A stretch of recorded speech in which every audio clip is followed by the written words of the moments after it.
Full Street, the official supermarket of the New Orleans Saints. They got a great sale down here on Honeycrisp apples, so come down here and check them out, get what you need. We are, of course, in the mobile Ochsner Health Podcast studio, and we are presented by PJ's Coffee. Got a great show for you guys today. We're going to break down everything the Saints need to do to get a win this weekend in Carolina. Obviously, what does that mean for Dennis Allen and the Saints going forward?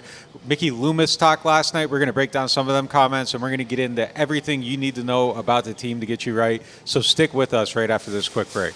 Ochsner Health is proud to team up with the NFL and the New Orleans Saints' Crucial Catch mission to fight cancer and save lives. Crucial Catch helps more people access the tools they need to catch cancer early and promotes prevention and early detection of cancer. Rouse's Markets is voted best grocery store in New Orleans, best grocery store in Baton Rouge, Mississippi, Gulf Coast, Thibodaux, Houma, Hammond, Lake Charles, Mobile, year after year. Thank you for choosing us best grocery store on the Gulf Coast. Number one. Thank you. Thank you. The number one grocery store In Mississippi, Alabama, Louisiana. 1 million customers a week can't be wrong. Welcome to Rouse's. The NewOrleans.Football show is proudly presented by PJ's Coffee. PJ's Coffee has some of the best drinks that you can find. They have locations all over the city. They have pastries and everything else you need to get your day started. So go check them out. NewOrleans.Football is proudly sponsored by Urban South Brewery, the makers of Paradise Park Lager. I love supporting local breweries, and when looking for a refreshing, easy drinking beer, I always recommend Paradise Park. In fact, I think it might be the best game day beer out there. If you want something a little lighter, try Paradise Light. It's everything I love about Paradise Park with just 96 calories and 2.6 carbs. And if you're looking for a family-friendly place to watch the game, I'd recommend Urban South's Tap Room in the Lower Garden District. They've got 15 TVs, 30 unique beers on tap, and mouth-watering urban smash burgers. The whole family will want to make Urban South their new living room, because at Urban South, they take laid back seriously. Looking for the best insurance coverage at the lowest price? Look no further than Chabert Insurance, the Earhart Agency. They are a local independent insurance agency right here in New Orleans, specializing in home, flood, and auto insurance. Their agents are born and raised in the area and understand our community's unique needs and the homeowners insurance crisis our residents are currently in. At Chabert Insurance, the Earhart Agency, their dedicated team will shop every available carrier in the market, ensuring you get the most comprehensive coverage at the lowest possible price. They know your time is valuable, which is why they work diligently to provide you with the quotes as soon as possible. Why settle for less when you can have the best? Trust Chabert Insurance, the Earhart Agency, to protect what matters most to you. I do. I've been a client of theirs since 2021. When we couldn't find someone to insure our house because of the big oak tree growing over top, Chabert worked until they found someone that would work with us and give us the protection that we need to feel safe in our new home. Call them today at 504-326-6526 or visit them online at Protected by Chabert. That's 504-326-6526. Chabert Insurance, the Earhart Agency, your local insurance experts. Hardhide Ponchatoula Strawberry Whiskey is an 86 proof blend of aged wheat bourbon, American light whiskey, and fresh Ponchatoula strawberries. Blended in New Orleans, it is not for the thin-skinned. Look for it in your favorite stores, bars, and restaurants. NewOrleans.Football is proud to be sponsored by Firehouse Subs. Make sure you check out their location on Veterans Boulevard. Attention Saints fans, don't let pests and termites invade your home field. Trust the team at Red Pest Solutions to tackle those unwelcome visitors. Call the Red Man today for unbeatable pest and termite control. Score peace with no pest. Visit redpest.com, REDDPEST.com. All right, let's get into the show.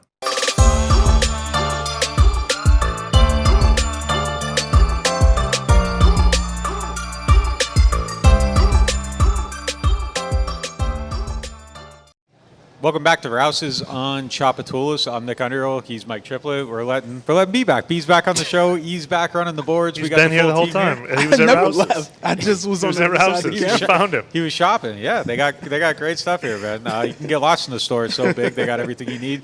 Make sure you come down here and check them out. The official supermarket of the New Orleans Saints. B, what do we got? We got our first topic presented by anybody. Rouse's, you know what I mean? Rouse's is our first topic. Make sure you guys come down here and shop. But let's get into the first topic. Is getting Derek Carr back the shot in the arm that the Saints need to try to finish out the season in just a respectable type way or better? Yeah, I mean, I think it creates kind of like an interesting paradox because there's a lot of people that would probably like to see the Saints just kind of go through the season, get a good draft pick, not win too many games. Yeah. And, there's people that want the Saints to win games. And I think the Saints are obviously part of that group of people that want to win. And it puts them in a position where I do think that they become more capable, obviously, of winning football games. Not having Derek Carr through that sense, I think it was a huge deal for the team. He's someone that can go out there when things are messy and make a play himself. And I don't think they had that with some of the other guys. And he's just obviously a seasoned veteran. He's a top 25 quarterback in the NFL. And I think that you saw the floor drop on that position quite a bit while he was out. And look, I say whatever you want about him. I mean, obviously, if you have somebody that's like the 20, 21st, 22nd, 23rd, 24th, 25th best quarterback, you're always going to be looking for other options, and you're always going to be looking to upgrade that position. But that doesn't mean that that person is incapable of winning or is a hindrance to your team. I think he's part of the solution if they're trying to win football games. I think he gives them a chance to win this weekend against Carolina. I don't know how I would have necessarily felt about it without him out there. I mean, obviously, I think they would have won, but I wouldn't have been as sure about it. Obviously, I wouldn't say obviously. I think they win with him on the field this week. I think. But I'm saying if they brought Rattler or Hayner out again this week, it'd be an open game. It's not. That's what I'm saying. I don't think it would have been a sure thing. It lowers the floor on it a little bit. So, I think getting him back helps you win these games. And I don't know what that means overall. If they don't win enough to get into the playoffs, it's a partly fruitless endeavor in the grand scheme. If you're a fan, it makes it feel like the suffering was pointless because now you just lost 6 games and you're picking 12th. Like, that isn't where anyone wants to be. But these are people, practically speaking, that want to save jobs. The veteran players don't want to lose games. Nobody wants to invest, even the young players, nobody wants to invest the time to go through all this and to be a loser at the end of the week. And they've done that way too many times. So, yeah, I mean, I think he helps them try to achieve their goals. As I sit here on the outside looking in, it's very easy to say, but, the top 5 pick is probably the better outcome. Yeah. But, I mean, it's not realistic. That's something you can say, that's fantasy football. That's not realistic. So, yeah, I mean, I think he does give them a little bit of something, but it's never going to be, enough to construct to the team. There's only one wide receiver. Like, it doesn't make them a contender. And, that's the thing that kind of matters. Like, are you a contender or not? And I think just too much is lost for them to even be a playoff team at this point. First of all, this graphic, this question you asked says, is he the shot in the arm? I don't think anything can be the. I think you need like 5 things. I think you need Derek Carr and Eric McCoy and Marshawn Lattimore, and I think you need the team to play better, and I think you need the coaches to coach better. This team needs a lot. There's no one guy. But if you had to pick number 1 on the list, it's probably Derek Carr. I mean, they would have had a chance to maybe win 1 or 2 more games. Maybe not, though, the way they were getting killed even while he was out. But the drop-off from him to Spencer Rattler was significant. Spencer Rattler might be good at one point in his career. He wasn't there yet.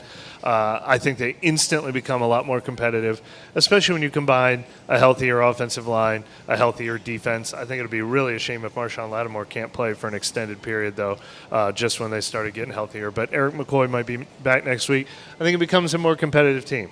I absolutely agree with Nick. As a fan, there's got to be a big part of you that does not want to see Derek Carr come back and have the Saints win 5 or 6 more games, finish 7-10 or 8-9, have the 14th pick in the draft. But if you really are entrenched and dug in and believe that this coach is so bad and this coaching staff is so bad and this roster is not good enough and Carr's not good enough, then you should want him back out there and you should want this team to be evaluated at full staff. Because if Carr comes back and McCoy comes back and they go 3-6 over the last 9 games, then everybody's just going to have to admit they're lousy. If they're tanking, if there's injuries, then we'll get a lot of the, well, you look beyond the results, there's different factors. Let's all watch this team at full strength. If they do go out and win 5 or 6 games at full strength, then maybe they do have something here worth salvaging. If they go 3-6, then maybe everybody deserves to be fired and replaced. But I think it's pointless to wish he wasn't in there. I want to see this team at full strength, and then I want to reach an evaluation. I want to know if Clint Kubiak's good. I want to, I want to know. I want to know if this is a team that can win more games than lose for the rest of the year. If they're going to finish with only 3 more wins because they're not good, they're going to get that draft pick everybody wants. Just going back to the last time we saw Carr was against Kansas City on that Monday night game. He was 18 to 28 for 165, 2 touchdowns, and he had that interception at the beginning of the game that kind of set the tone for the rest of the game. So it wasn't his best outing of the year, but Definitely not. Coming back, having had time to kind of recuperate from his injury, kind of analyze what's happening on the field, I think he's going to come out. And then Carolina is a team that's actively getting worse. They got rid of one of their best receivers yesterday in Deontay Johnson. So this might be the game that they need to try to get back on track. It's the best setup for him to come back and have success. I mean, this is a great slump buster type team for them to go out there and it wouldn't hurt to see some of the magic that you saw the first time against them. What does it mean if they do it? I don't know if it means a ton, but I think it would probably feel good, and it would probably help them get some of the positivity back that I know for a fact is lacking right now. I know they had a captain's meeting and everything, and the message was that everything was all good. I mean, I've heard some people that are frustrated, and they should be frustrated. And, I think that's just the reality of the situation. And if you lose to Carolina, I think you're in a very, very bad and dark place very quickly. But if you have a good game and you win and it looks good and it feels good and it is like it was, the first time they played, I think that would help quite a bit. Even if it's half of that, I think it would help quite a bit. They really need to find a way to get back on the right track, look like a good football team, have a good offense. Yeah. And, Mike's right. You want the full evaluation of things. And, I don't think the first 3 games were terrible. I thought Philly had a good plan against them, and I thought they fought hard, and then they ultimately lost at the end. I thought they looked okay against Atlanta. Defense had a huge break in that game. They lose it. I don't think anyone could have won against Kansas City with that offensive line, against that pass rush, against that defensive coordinator. And, that's not making an excuse. Sometimes attrition is a real thing, and it was real there. But, you want to get to the end of this, and you don't want anyone to be able to say, well, what was the reason? If they didn't have this, they didn't have that, they didn't have this. So get them on the field and find out. If they aren't a good team, they might not be a good team. Look, I don't know that the results changed any of the last 3 for certain with Carr on the field. They probably lose the first 2 for sure. I think the Chargers was a winnable game with the real with your starting quarterback on the field. Yeah.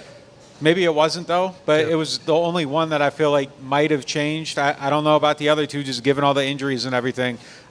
Derek Carr is not a guy that's digging you out of the ditch, but if you give him the right people and everything. Denver even felt, wasn't it like, I'm remembering back, wasn't that like a 1-score game until Chargers? The fourth quarter? Denver even. I'm saying maybe the defense doesn't just totally collapse if the offense is scoring points. I don't know. I mean, that it could be a different reality. That one felt so nasty at the end, though, that I can't give them credit for it. It just felt helpless. It felt like people were asking if players quit. It was. I can't rewrite it, but you're right. It's possible. It's possible, but I don't even want to. I'm not giving them that credit for that one. But yeah, I mean, look, you want to see them out there. You want to see what they can do, and just let's have no excuses at the end. Let's just really know what it can be at the end, and hopefully at the end of the road, there's a real and fair and honest evaluation of everything. And if they succeed, they succeed, and if they don't, they don't. And let it just be based on the merit of that. Derek was available for media availability today, and we have the full interview on YouTube. But, Mike, you were out there, and one thing that he kind of talked about was what he saw from Rattler and Haener throughout their time as a starting quarterback. Kind of summarize what you kind of thought of his thoughts. Yeah, I made up the Denver thing. I think I'm thinking of San Diego, or the Chargers. They all blend together. They were never in the Denver game. I mean, he was very, I think, kind to the guys, who played in his place. But I mean, he recognizes that it was not only tough to throw them out there where they are in their careers with their experience levels, but with the offensive line and the receivers they were playing with as well.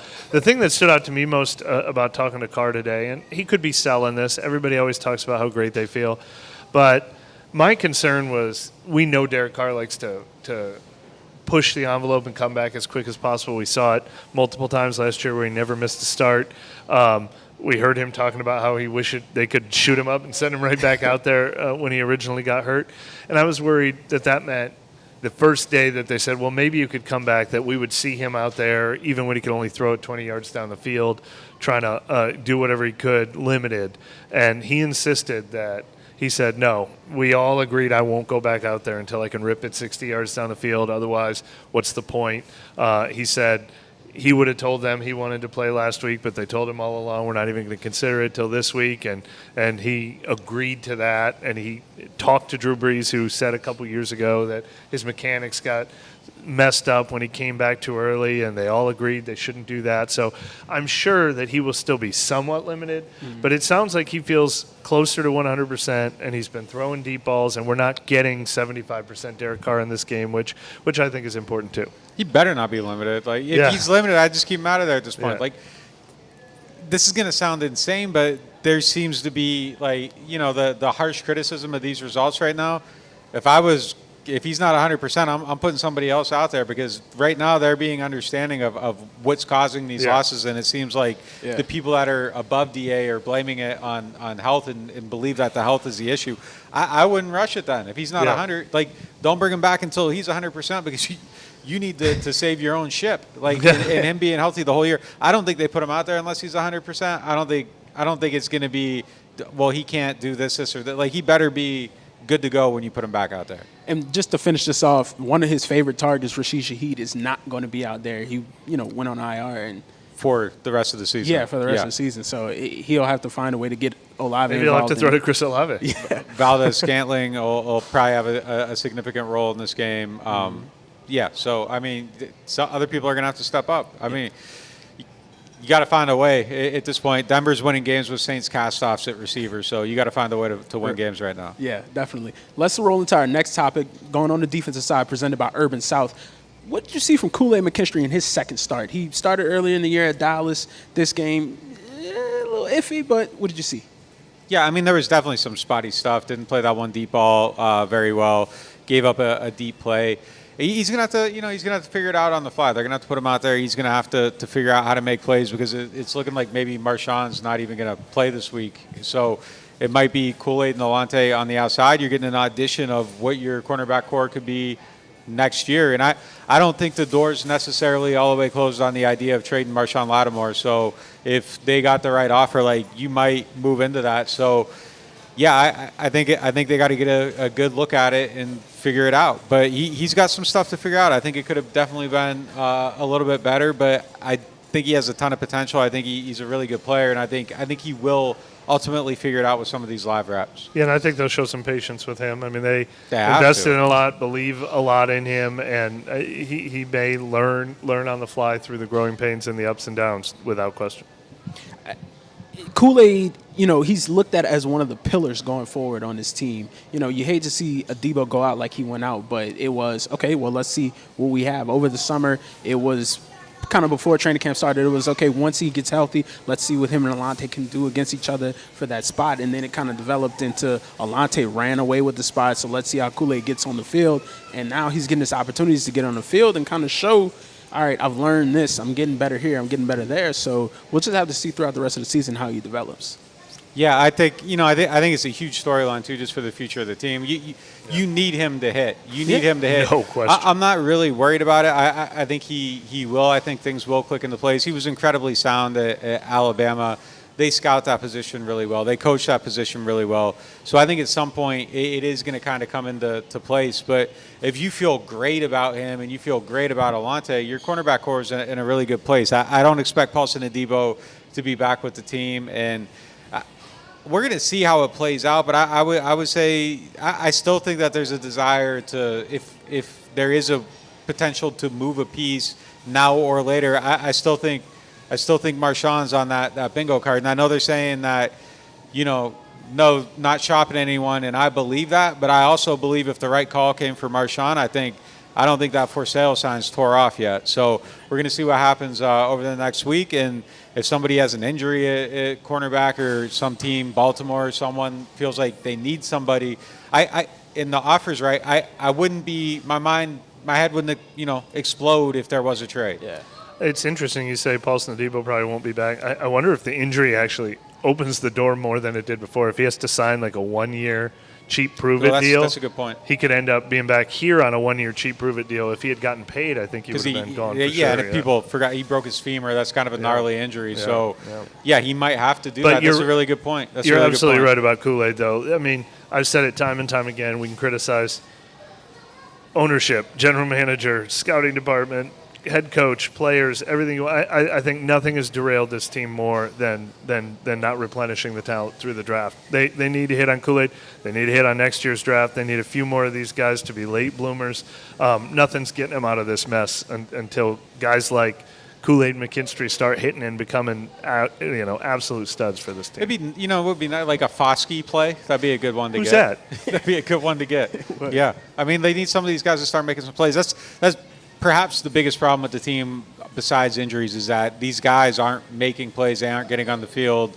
They aren't providing depth. I mean, there's only so many Lonnie Johnsons you can sign before you run out of Lonnie Johnsons. Like, you need your draft picks to be kind of that second line too, and it's really just not there. I mean, that's been kind of the most revealing thing about this injury-plagued streak, is that the depth just has not been good enough at all. You're right. You alluded to it. The Saints are saying that they're not shopping at the deadline. Well, what you should be doing is shopping here at Rouse's. But let's roll into our next segment presented by Shaw Bear Insurance, the Earhart Agency.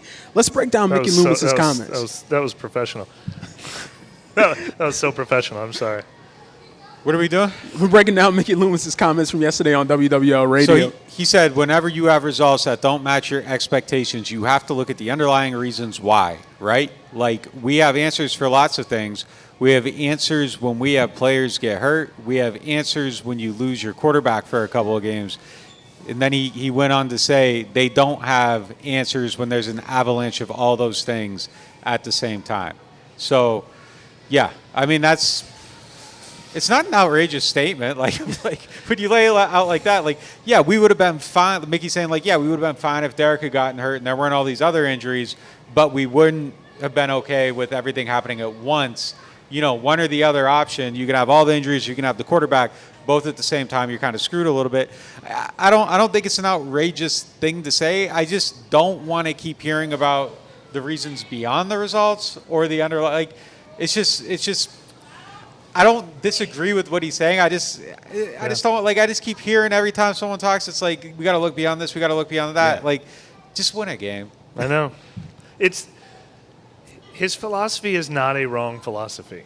You just can't hear it 3 years in a row, and we've heard it 3 years. So he did say a lot of the same things when they kept Sean Payton after 2016 too. This is just an entrenched philosophy he's had. We've talked to him privately. We've talked to him publicly. He never changes the message, which is he thinks the teams that switch coaches every 2 years are like just dysfunctional organizations. He said you can never have continuity, you can never have consistency, you can never have stability if you're the kind of team that as soon as something goes wrong, you replace everybody. He just does not believe in that. The ownership obviously puts their belief in him and also does not believe in that. And it's true. This year, probably more than any of the years we've covered before, we all showed up at every one of these games and said they have no chance to win. And then they didn't win. So it's all true. It's just nobody wants to hear it. And it's too many years in a row of the exact same thing. Like, can you lose 10 years in a row and be like, yeah, well, it wasn't perfect today. I didn't hit my drive right down the middle, and I didn't hit my approach shot right next to it, so I didn't birdie. And it's like, well, are you just not a good enough golfer? Like, what? At some point, nobody wants to hear this stuff anymore. So I appreciate where the philosophy comes from, but that's why I said at the beginning, I want them to be able to have a fair evaluation. Is this like an 11-win team that just had bad luck, or is this just not a good enough team? And I really think it might be the second answer, so I hope we can find out if it's the second answer. Yeah, like, the thing is I don't disagree with a lot of what he says in a vacuum, but then, like you said, it's the accumulation. It's like, all right, like, been hearing this for a minute now. Like, when's it going to change? Like, I know they like to fashion themselves like the Steelers, and they look at them as kind of the guiding light. You hire a coach every 15 years, and you kind of ride with them. But here's the thing. Tomlin, I believe, won a Super Bowl in his second year and has never had a sub-500 season. Like, it's very easy to ride with that for a long time when everything is cool. Like, even when you're kind of like mid, it's like there's been success, and the floor's never really been that low. Like, in DA's defense, like, they've had two basically 500 type seasons, but you've never had anything above that. And when you have things above that, it becomes a lot easier to stomach stuff like this. And it's easier to believe that, hey, it's going to be okay. Like, I heard someone talking today about Sean McVay, and the response to it was, well, it would be insane to fire him. Like, there's all these injured players. And I'm like, well, yeah, that's the Saints too. But, like, the difference is McVay's won. Yeah. Like, he has rings. He's done things. There's a reason to believe. There just hasn't been enough reason to believe. But I also don't think it's insane to act like these injuries did matter. Like, they did, but you just don't want to hear about them because it's just it just falls a little bit flat. Like, right. You know, it probably like you said, every game we walked up to, they aren't going to win this. Like, how could they possibly win this game with all these guys? How are they going to beat the Chiefs? How are they going to do that? How are they going to do that? And it's just like, yeah, okay, like it is too much to overcome, but you just don't want to hear it anymore. My takeaway from these comments is Dennis Allen is not a game away from being fired. I think what has happened over the 6-game losing streak, they have, as he said, they have their answers for what happened to the team during that 6-game losing streak. I do not think that means Dennis Allen could survive losing the next 6 games if they're healthier and they're still losing. I think he will be evaluated fairly, but he's not getting fired because of this current 6-game losing streak. If he never gets any better with a healthier roster, if they don't get more competitive, if they finish the season, what's left? 8 games left and 9 games left in the season. If they're 3-6 for the rest of the season, I'm not saying he can survive that, but he's not like a week away from being fired right now. I really don't feel like he is based on these comments. Yeah, and he said they're getting players back. He feels like they played really hard, and he doesn't see a lack of accountability on the field. That does not sound like somebody that's giving a negative job review to the person that works for them. And I would go so far as to say that I listened to this and it almost sounded like he wants to like develop a coach. Like he feels like if you wait on things work out and you keep adding to it instead of just starting over with someone else and having to go through the same process. It just doesn't feel like the team is at all in the same place as us talking about it. I mean, after the last game, I said if they lose a game, they got to do something, right? There's no way. Like, you listen to this, it doesn't sound like it's at that place. Like, no. It sounds like it's going the distance. They're going to see it, and it would take seeing players not having accountability, players not playing hard, players, just revolting, and who even knows there if that would do it. They might go through the whole entire season. So it wasn't. I don't think that the seat might be hot, but it's not on fire yet. It just really losing to isn't. Carolina changes their reality, though. I think. I don't think he gets fired, but it becomes a different conversation. It's like, all right, when you see a loss like Carolina, what were the reasons? And the reasons aren't going to be you didn't have your quarterback, and they're not going to be you played a tough opponent. So what will those reasons be? It'd be like, you've lost this team. You're not coaching well enough. Like, it starts to change reality. And then if they come home and they lose to Atlanta and Cleveland at home, then you're going into a bye week being like, all right, now this is the story can still change. It still can. At what point is there the irrevocable moment, though? Like, it just doesn't seem like, man, that's the thing. Like, I just don't know. I was talking to Jordy Collada this morning on his show, and, I just said to him, I'm like, there's no basis for comparison in trying to figure out how this is going to work. It is the most. You look at other teams and it's like, well, they did this and they did that, and this person got fired when this happened, and nobody sits through this. And it's just, there isn't a comparable situation to this anywhere in the league, just from the whole entire setup. Like, it's just from the top down. It just doesn't run like other teams. They have their own unique thing, and it just kind of makes it impossible because there isn't a set of standards that anybody's adhering to. And it's just, and I don't mean that like there's no standards. I just mean it's not like they have their own handbook, and everybody else kind of has a different handbook, and it's just a different setup. And I don't know what push comes to shove is, if the GM does not like who's telling him to do. Like, I just don't know necessarily exactly how it works. So, I don't know. We don't ever interview Gail Benson, so I don't really know how she thinks about anything. So I just don't know how to think about it. I mean, so it's just such a unique situation. And, ultimately I think it's a Mickey Loomis decision. And is it Mickey alone? I don't know. I don't know the answer to that. I really want to latch on a comment that you had about the Pittsburgh Steelers. Even though Mike Tomlin and Dennis Allen, they haven't had the same career because Mike Tomlin's been in longer. Think about it like this. They lost Ben Roethlisberger, their franchise quarterback. They had to go through a carousel of different type of quarterbacks. Now they have Russell Wilson and Justin Fields. The Carr's a little bit better than them at the moment, but it's just funny to think about how they operated throughout those times. You had people that didn't want to be in the locker room that they got out, in terms of like Chase Claypool, and the Saints have done the same thing, but the results just aren't the same. And, it's really interesting to see going forward what's going to be that tipping point. Yeah, I mean, they've drafted pretty well. I mean, they run their cap a little bit different. I mean, it's just kind of it's a sustainable situation where, I think part of the thing with the Saints, that I think part of it too, like, look, this regime came in on the back end of the go for it era, and it just makes it a little bit harder to build your team too. There just isn't money to go out and get all kinds of free agents. There isn't money to go out and get all kinds of depth players.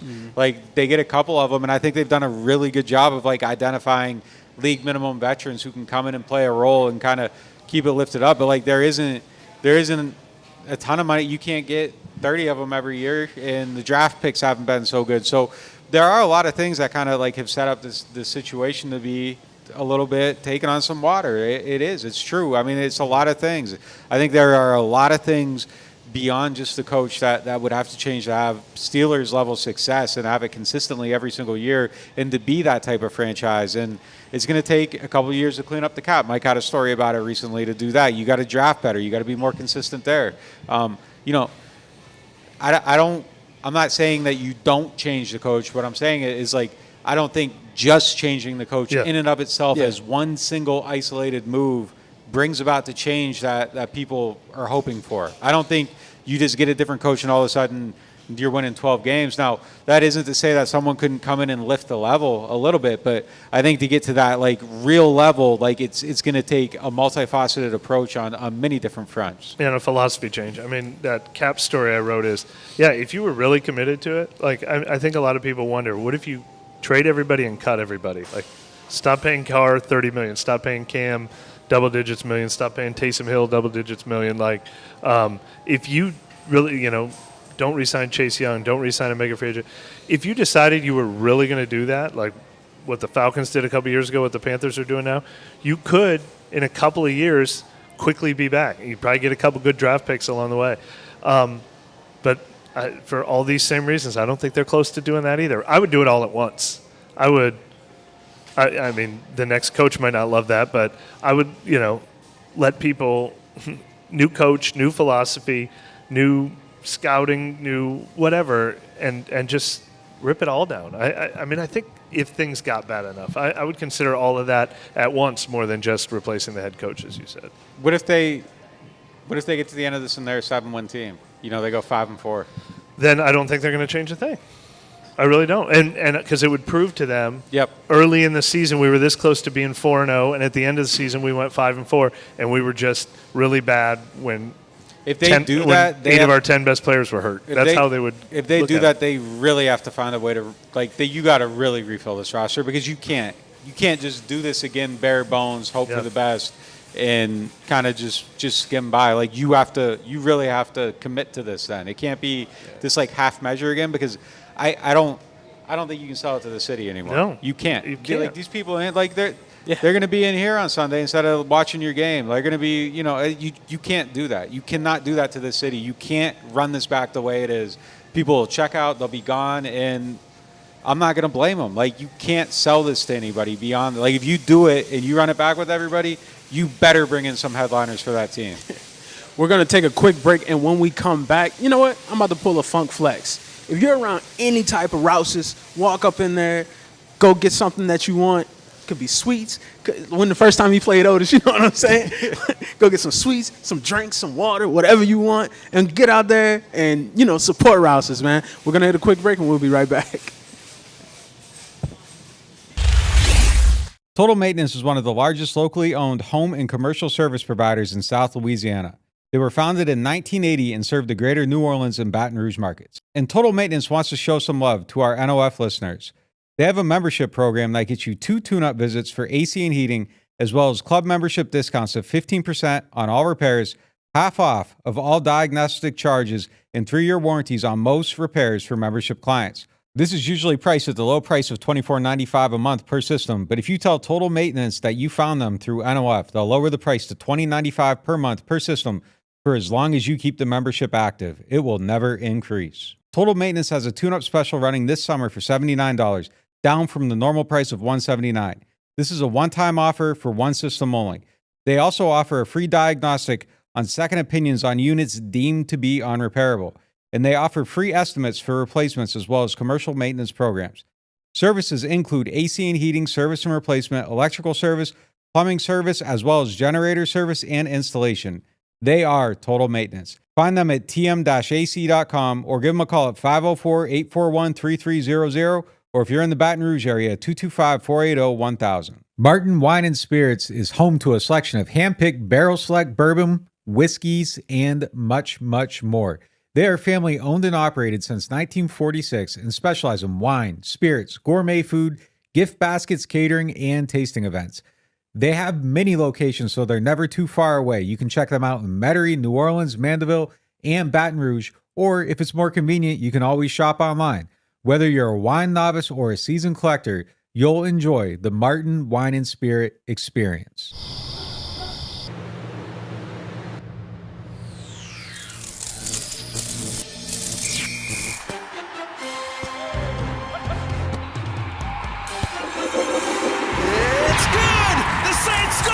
Saints score!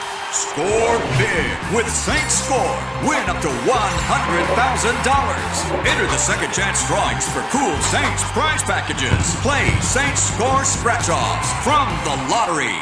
Hey everyone, this episode is brought to you by Manscaped, the global leader in men's lifestyle and grooming. Every man knows the unbeatable feeling of a fresh barbershop shave. Now, what if I told you that you no longer have to wait weeks or even months between appointments to experience it? Introducing Manscaped's newest innovation, the Chairman Pro Electric Foil Shaver, the game-changing tool that brings the luxury of a professional shave right into your home.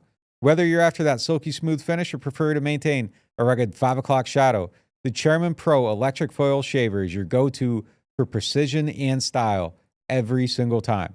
Head over to manscaped.com and join the 11 million men worldwide who trust Manscaped by using the code New Orleans, that's one word, New Orleans, for 20% off and free shipping. There's nothing quite like the feeling of stepping into your dream home. At Jefferson Financial Federal Credit Union, we can help make that dream a reality with a team dedicated to you. When you partner with Jefferson Financial, you do so for the life of the loan. Having a single point of contact when questions arise is invaluable. Our experts are here to guide you every step of the way. There's no better time to invest in your future. Apply online at jeffersonfinancial.org. Federally insured by NCUA, Equal Housing Lender. Whether you are a local New Orleanian or a fan in town for the game, get your pre- and post-game fired up at Aaron Rose. Local chaos and local love for the black and gold. Wake up and live with daily drink specials, mimosas, screwdrivers, Bloody Marys, and hot or frozen Irish coffees, all just $3 or $4 between 10 a.m. to 2 p.m. Aaron Rose, half a block from Bourbon Street in the French Quarter, 811 Conti Street. Welcome to the Queen Casino, the crown jewel of entertainment destinations. From the thrill of gaming, where every spin and deal brings you closer to fortune, to the excitement of sports betting, where you can feel the rush of victory. Our spaces and catering menu are perfect for any event. From business meetings to grand celebrations, immerse yourself in our vibrant atmosphere with live music that keeps the party going all night long. Join us at the Queen Casino. Your royal adventure awaits. Welcome back to Rouse's on Chop here at the Mobile Ochsner Health Podcast Studio. It is now time for our next segment presented by Aaron Rose. We got two familiar faces back in town. Jacob Kibodi and Jordan Mims, two running backs that were here throughout the summer, are back because Kendre Miller went out to finish off the game with a hamstring injury, another one. So is bringing them back, starting Kendre Miller at school.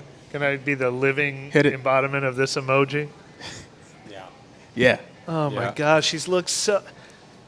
If you put just a clip file, you don't even have to pick his highlights, just a clip file of every time Kendre Miller has ever touched a ball as a Saint, it would look like someone's highlight reel. Every time he touches the ball, mostly illegally because it was all holding penalties this last week, he's gaining 10 yards, he's hurdling a guy, he's fighting through a tackle, he's so dynamic, and he can't stay healthy for 2 games in a row, 2 years in a row, 2 training camp practices in a row.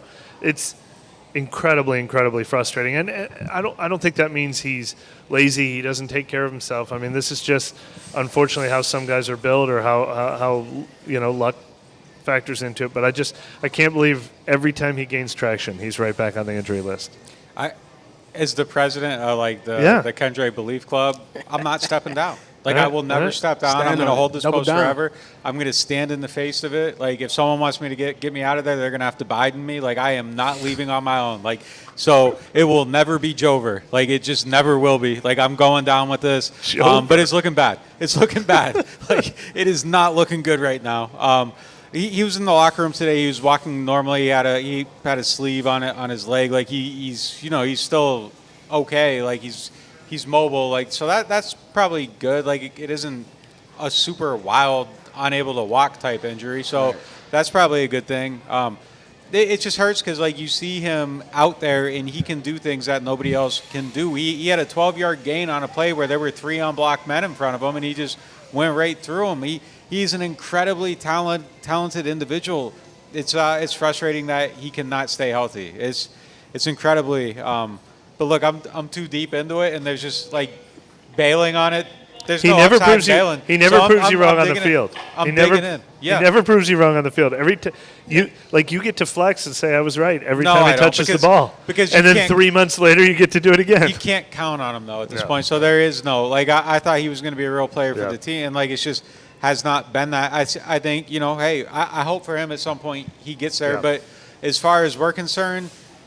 And it's not hating. You just can't have conversations in that respect about him being part of the solution at this point. You have to treat him like he's a great bonus until you get something sustained. I mean, this has been a really, really frustrating 2-year stretch for him. But, boy, he can play football. He's a really good running back. Right.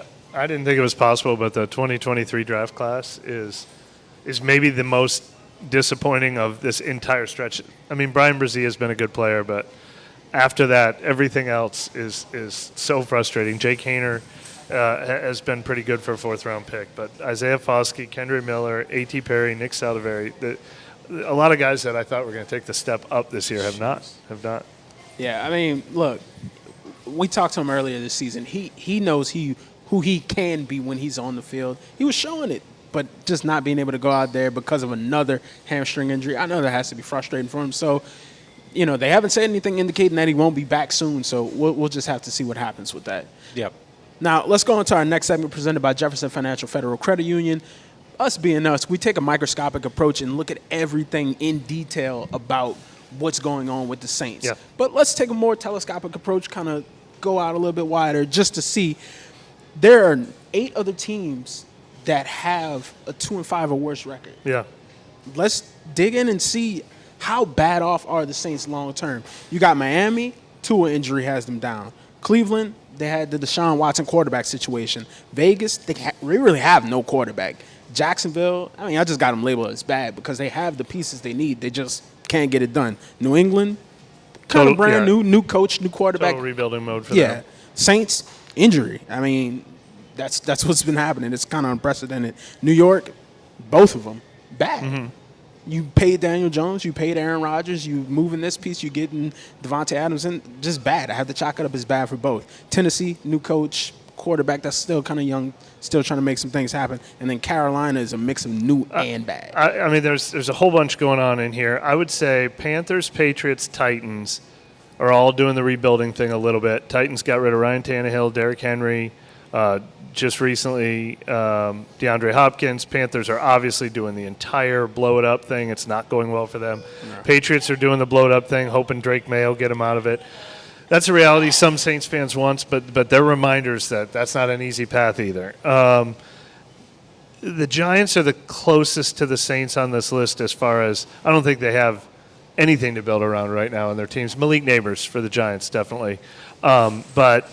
But like, it hasn't worked out, and pretty soon you might have to scrap it. Yeah, but they still at least have Garrett Wilson, Breece Hall, some young defensive players. There are some young players on their team. Chris Olave and Pete Werner and Alonzo Taylor. All right. So, you can put all three of them on that. But I think the Saints are also in worse cap hell than those other teams. I think the Saints have the bleakest long-term outlook of any team in the NFL right now. I really do. I think I think they could. I think if they wanted to, they could be a year away from being the Panthers, the Patriots, or the Titans. That's what my salary cap story is about last week.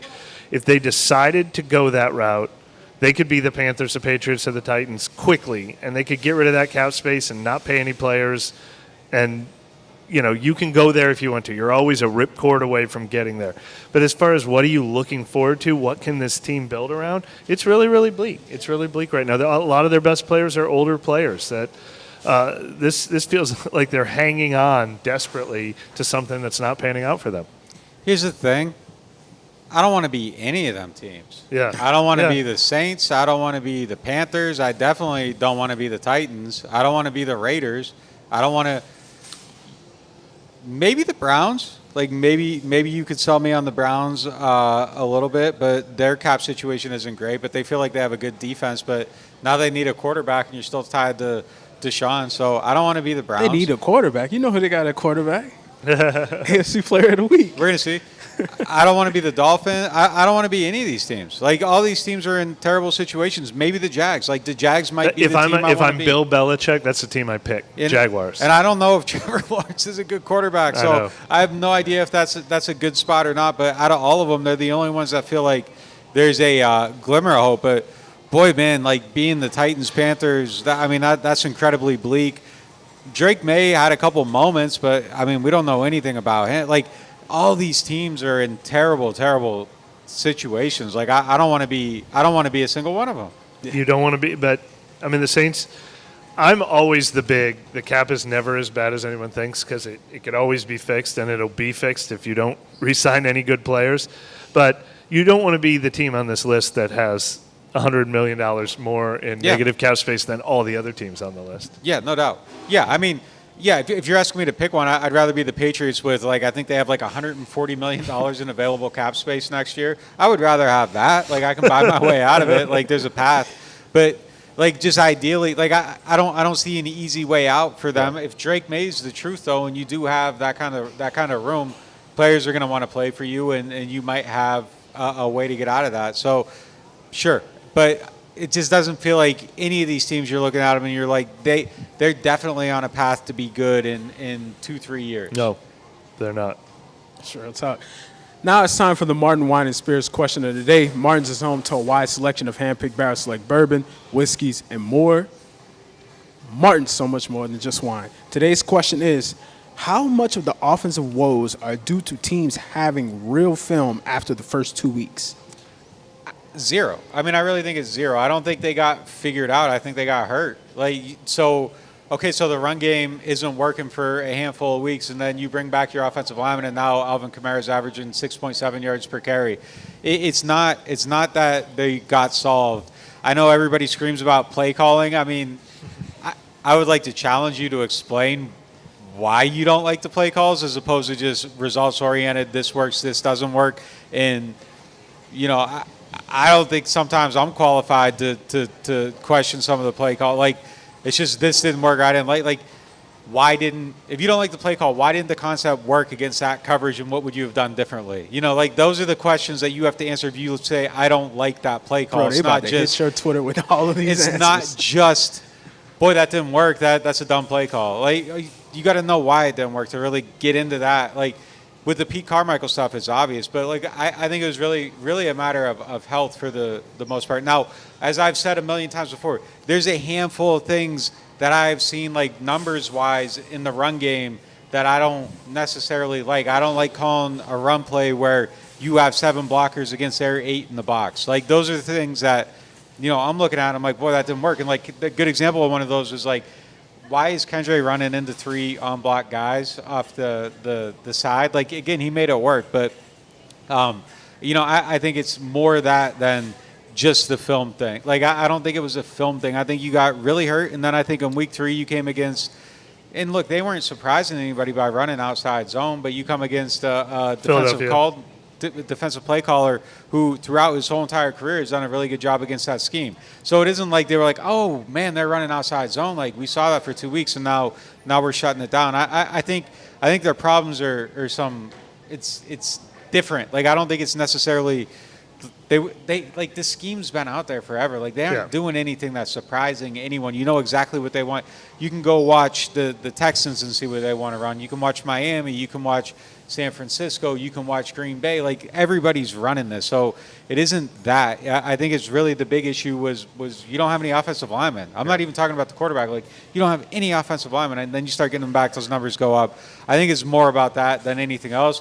You can question whether, like, we don't know yet, like, Kubiak's really feel for games and stuff like that. Like, we kind of are still learning that because they've been so undermanned. But I think it's more the other thing than, like, oh no, like, they can't run this offense. Like, no, I think it's they don't have the players to run it. Yeah, I don't agree with you initially saying zero, though. I mean, we don't know for sure, but Vic Fangio did show something, which was, if I take this away from you, what else do you have? Against every team in the league that runs outside zone, they run the 6-1 front. That isn't a surprise. They shouldn't have been surprised by Fangio. Like, no, that's what I'm saying. It isn't like Vic was like, oh, they are doing this. Like, no, that's the basis. But of I'm saying the offense. answer to your what we don't know about Kubiak yet. So when that happened, and then when Kansas City, when they weren't able to run the ball they wanted to against Kansas City, we haven't seen that. They're down 3 guys. Well, but I'm saying in every other game without those 3 guys, they couldn't run the ball. I think it's a personnel problem. But what I'm saying is, when teams have been able to take the run game away from them, we haven't seen an effective plan B or an effective zag. Like you said, he should have known Vic Fangio was going to attack him that way. He didn't seem to have another good answer for how to run. So I am the president of the Clint Kubiak fan club. Like, you're the president of the Kendre Miller stock. But I have to admit that we don't know for sure. We need to. That's one of the guys I want to be able to evaluate with a more healthy roster. Is I want to know when teams do take away the run game from them, what else he's got, and that is one thing we haven't been able to learn yet. Yeah, but I don't think, like, the Fangio thing is like, oh, they're running outside zone, so I'm taking it away. Like, I don't think that's we're discovering what they're trying to do. You know what they're trying to do. Right. Like, I agree that they haven't been figured out. It isn't like, well, no, I think they were figured out when they hired him. Is the point I'm making. I don't think that there's surprises with this scheme. Like, everybody runs it, and there's the staple plays and there's the Shanahan plays, and you can go watch them in 8 different cities across the league every Sunday. Like, I don't think it was an aha thing. Like, I think people run the scheme and it works, and they just keep running it. But there's roadblocks. Fangio's a known roadblock for every Shanahan team. It's a hard scheme to run against. And then, you go against another great DC and you're down 3 offensive linemen and they're blitzing you every single play. I don't know what you're supposed to do. So, yeah, I mean, I think that's not saying, like, Clint's perfect and he, there were doves flying from the sky every time he walks. Like, I think he has a lot to prove, but I don't think it's we've solved the Saints. Like, we've seen them for 2 weeks. They knew, like, the playbook's out there. That'll do it for this edition of NewOrleans.Football. We appreciate y'all for stopping in today.